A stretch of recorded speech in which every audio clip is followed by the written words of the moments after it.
नजदीक को हो गया, देखिए बुक की तरफ संकेत कर रहा है, ये थोड़ा सा दूर हो गया, पेन की तरफ संकेत कर रहा है।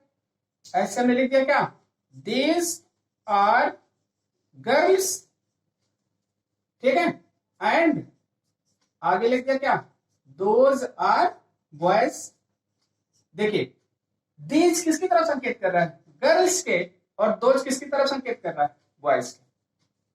अब समझ में आया कि नहीं, दिस मतलब यह, दिस मतलब ए, दैट मतलब वह, दोज मतलब वे, इस सेंस में हम इनका प्रयोग करते हैं। ओके, अगला जो हमारा प्रोनाउन है डेमोन्स्ट्रेटिव के बाद, वो हमारा आता है, इसको आप लोग नोट करेंगे, रिफ्लेक्सिव प्रोनाउन, या हम इंट्रोगेटिव प्रोनाउन पहले देख लेते हैं, उसके बाद रिफ्लेक्सिव पर चलते हैं। देखिए अब हमारा ये चौथा है इंट्रोगेटिव प्रोनाउन।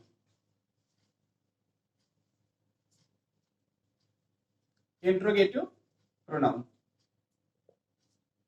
क्या है, प्रश्नवाचक सर्वनाम। ठीक, अब हम कहते हैं the pronoun which is used to ask question is called interrogative pronoun। इसे हम इंट्रोगेटिव प्रोनाउन कहते हैं, जो हमारा प्रश्न पूछने के काम आता है। ठीक, अब इसमें क्या आता है, जैसे हमने लिखा व्हाट इज योर नेम, मतलब इंट्रोगेटिव वर्ड ही तो होगा, आपका नाम क्या है, नाम के स्थान पर व्हाट का प्रयोग किया गया। जैसे हमने लिखा वेयर डू यू लिव, आप प्रयागराज में रहते हैं, नाम के स्थान पर हो गया। जैसे लिखा गया हु टीचेस यू इंग्लिश, आपको अंग्रेजी कौन पढ़ाता है, आपका हु हो गया। ठीक, अब अगला लिखा गया होम डू यू लव,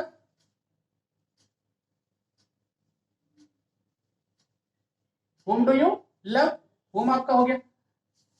तो ये जो व्हाट, वेयर, हु और होम है, और ऐसे व्हिच आता है, जैसे हमने लिखा व्हिच बुक, लेकिन देखिए बुक लगा दिया गया, लेकिन अगर यहीं पर कह देते हैं व्हिच इज योर बुक, ये आपका व्हिच क्या हो गया, ये इंट्रोगेटिव प्रोनाउन हो गया। तो आपको इंट्रोगेटिव प्रोनाउन के हमने एक एग्जांपल, दो एग्जांपल, 3 और 4 लिखे हैं, आप लोग डिफिनेशन लिख लीजिएगा, 4 एग्जांपल नोट कर लीजिएगा, आपका इंट्रोगेटिव प्रोनाउन पूरा हो गया। ओके, अगले प्रोनाउन पर हम लोग चलते हैं, जो हमारा 5वां प्रोनाउन है,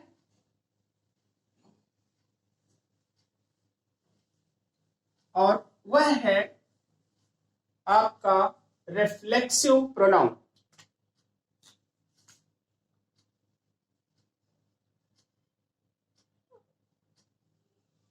रिफ्लेक्सिव प्रोनाउन, ठीक है। लिखिएगा यहां पर the pronoun which is used by adding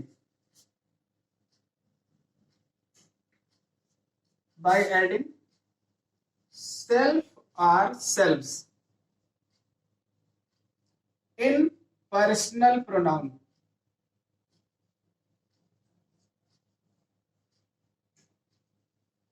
जब हम पर्सनल प्रोनाउन में सेल्फ का प्रयोग करते हैं या सेल्फ का प्रयोग करते हैं, वही आपका क्या होता है, रिफ्लेक्सिव प्रोनाउन होता है, इसे हम निजवाचक सर्वनाम कहते हैं। इसमें क्या होता है, जब कभी कोई कर्ता ऐसा कार्य करता है कि वो उसी का पर इफेक्ट डालता है, मतलब उसका ऑब्जेक्ट भी वही होता है, तो उस स्थान पर हम रिफ्लेक्सिव प्रोनाउन का प्रयोग करते हैं। जैसे पहले समझ लीजिए रिफ्लेक्सिव प्रोनाउन में आता क्या है, जैसे आई के सेंस में हम माई सेल्फ लगाते हैं, आई के सेंस में हम क्या लगाते हैं, माई सेल्फ। वी के सेंस में हम क्या लगाते हैं, आवर सेल्व्स। यू के सेंस में हम क्या लिखते हैं, योर सेल्फ, और कहीं कहीं पर आप ऐसा भी लिखते हैं योर सेल्फ। ठीक है। ऐसे आपका ही लिखते हैं, ही के लिए क्या लिखते हैं, हिमसेल्फ। सी के लिए क्या लिखते हैं, हरसेल्फ। ठीक। और इट के लिए क्या लिखते हैं, इट सेल्फ। ये तो आपका हो गया। ऐसे अगर दे के सेंस में हमको यूज करना होता है, हम लिखते हैं देम सेल्फ्स। ठीक। तो ये आपको रिफ्लेक्सिव प्रोनाउन हो गया। ध्यान दीजिएगा, सेम यही आपका अगर हम कहते हैं तो एम्फैटिक प्रोनाउन भी आपका यही होता है। जो आपका एम्फैटिक प्रोनाउन है, इसके जस्ट बाद है दृढ़वाचक सर्वनाम जिसे बोलते हैं। सेम प्रक्रिया से वो भी आपका बनता है। अब दोनों में डिफरेंस थोड़ा सा हम क्रिएट करा देते हैं। हमारा रिफ्लेक्सिव प्रोनाउन किस सेंस में होगा, एम्फैटिक प्रोनाउन किस सेंस में होगा। डिफिनेशन लिखना होगा, सेम डिफिनेशन आप एम्फैटिक प्रोनाउन की भी लिख सकते हैं। जैसे एग्जांपल मान लीजिए लिखा, ही हर्ट्स हिमसेल्फ। देखिए ऑब्जेक्ट के स्थान पर आया, ये आपका रिफ्लेक्सिव प्रोनाउन।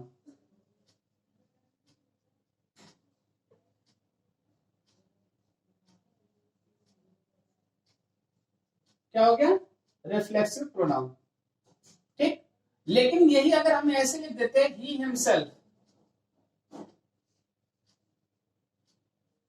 ही हिमसेल्फ हर्ट्स।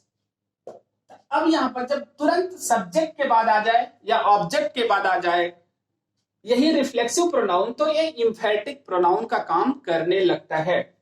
जैसे हमने लिखा, I wrote it my self. I wrote it my self, ये आपका एम्फैटिक प्रोनाउन है। लेकिन यहीं पर लिखते क्या, आई रोट माई सेल्फ। तो ये आपका रिफ्लेक्सिव प्रोनाउन हो गया, क्योंकि इट ऑब्जेक्ट है, ऑब्जेक्ट के तुरंत बाद आया एम्फैटिक, सब्जेक्ट के तुरंत बाद आया एम्फैटिक, लेकिन केवल ऑब्जेक्ट के रूप में यूज होगा तो क्या हो जाएगा, रिफ्लेक्सिव। ये दोनों में डिफरेंस है, किसमें, एम्फैटिक और रिफ्लेक्सिव प्रोनाउन। दो एक साथ हो गया आपका। अगला जो हमारा प्रोनाउन है जिसको आपको ध्यान में रखना है वह है आपका इनडेफिनिट प्रोनाउन। क्या है, इनडेफिनिट प्रोनाउन, अनिश्चयवाचक सर्वनाम। थोड़ा सा आप लोग उसको समझिए, व्हाट इज इनडेफिनिट प्रोनाउन। अब हमने लिखा इनडेफिनिट प्रोनाउन। क्या है इनडेफिनिट, अनिश्चयवाचक। ठीक है, the pronoun which is used for indefinite person, place or thing.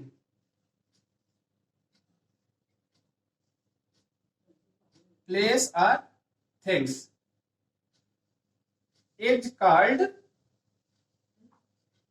indefinite pronoun. इसी को हम इनडेफिनिट प्रोनाउन कहते हैं जब किसी के लिए इनडेफिनिट होता है। देखिए जैसे हमने लिखा सम,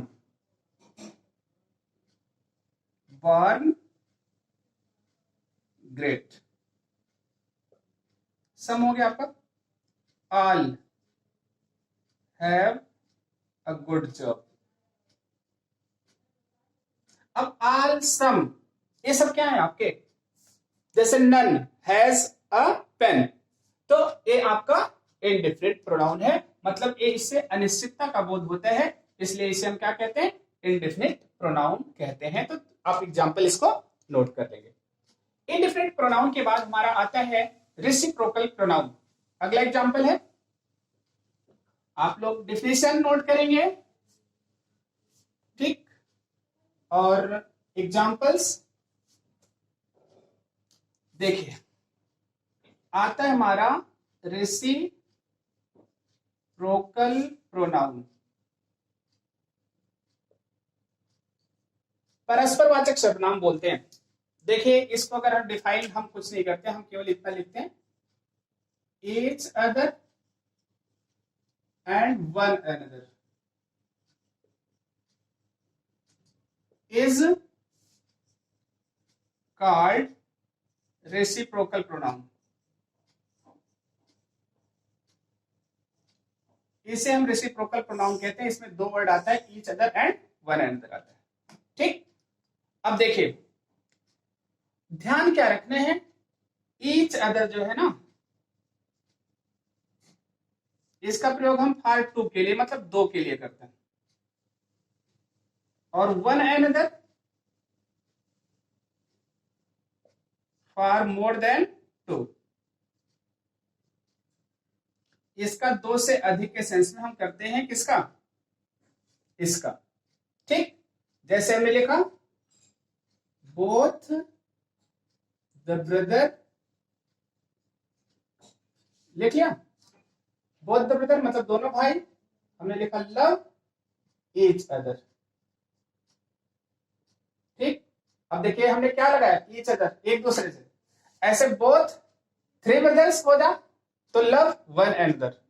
ठीक है, जैसे बोथ तक तो थ्री के लिए होता ही नहीं, जैसे all the sisters hate one another मतलब सभी बहनें एक दूसरे से घृणा करती है, उस सेंस में हम किसका प्रयोग करते हैं, वन अनदर का प्रयोग करते हैं। मतलब एक दूसरे के सेंस के लिए हम ईच अदर और वन अनदर, केवल ध्यान क्या रखना है, ईच अदर का प्रयोग दो के लिए और वन अनदर का प्रयोग दो से अधिक के लिए यूज करते हैं। ठीक, अगला जो हमारा प्रोनाउन है, हम काइंड्स में चलते हैं, वह है आपका डिस्ट्रीब्यूटिव प्रोनाउन।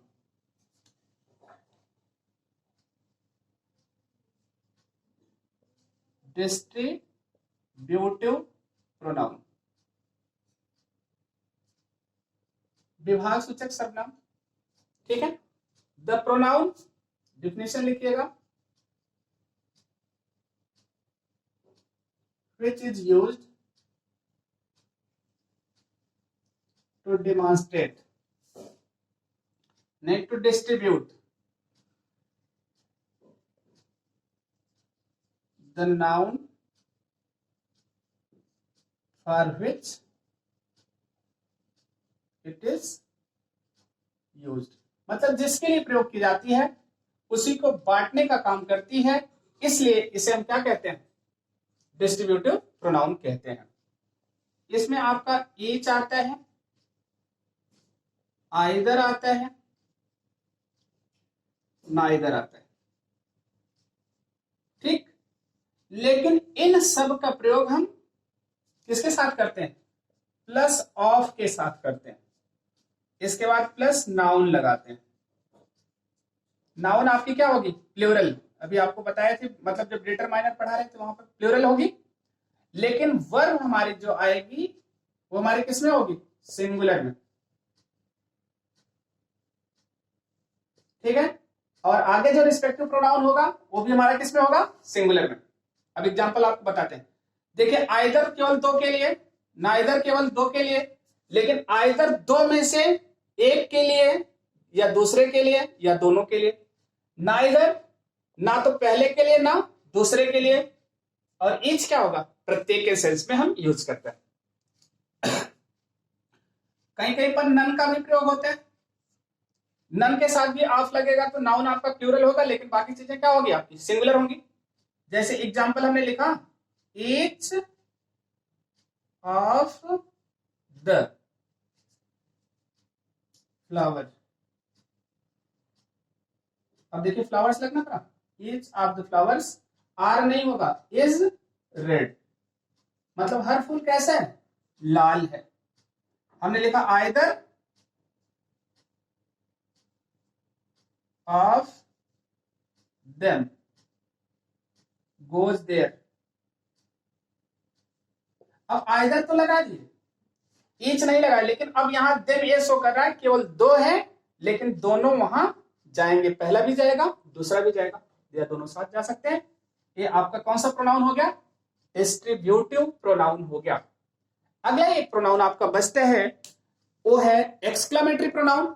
और एक्सक्लेमेटरी प्रोनाउन भी थोड़ा सा केवल आप डेफिनेशन जान लीजिए, उसका ज्यादा एग्जाम्पल नहीं पूछता है।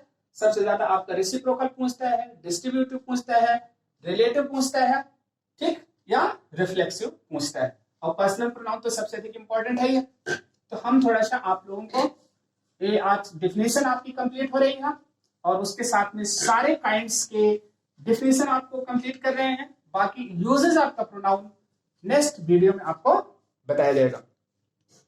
एक्सक्लेमेटरी प्रोनाउन, ठीक, लिखना है।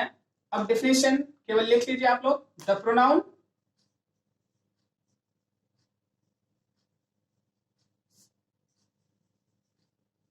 which is used to show sudden feeling is called exclamatory pronoun.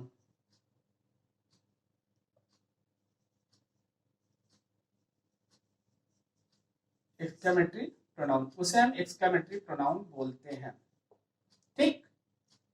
मतलब तात्कालिक भावना को व्यक्त करने के लिए, जैसे लिखा व्हाट, लगा दिया a beautiful flower.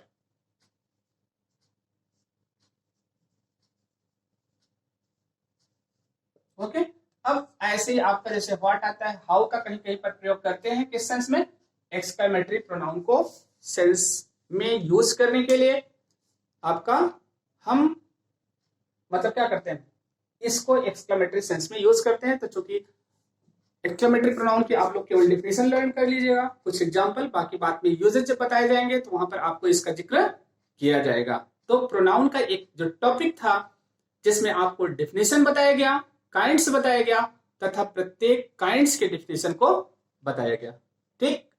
Next class के माध्यम से आप लोगों को जो बताया जाएगा वो uses of pronoun and next determiners का भी जिक्र किया जाएगा। चूंकि दोनों आपकी क्लास पैरेलल चल रही है, आप लोग लगातार वीडियो को देखें, अपने नोट्स बनाएं और नोट्स को चेक करने के लिए भी भेजें। Thank you for this class.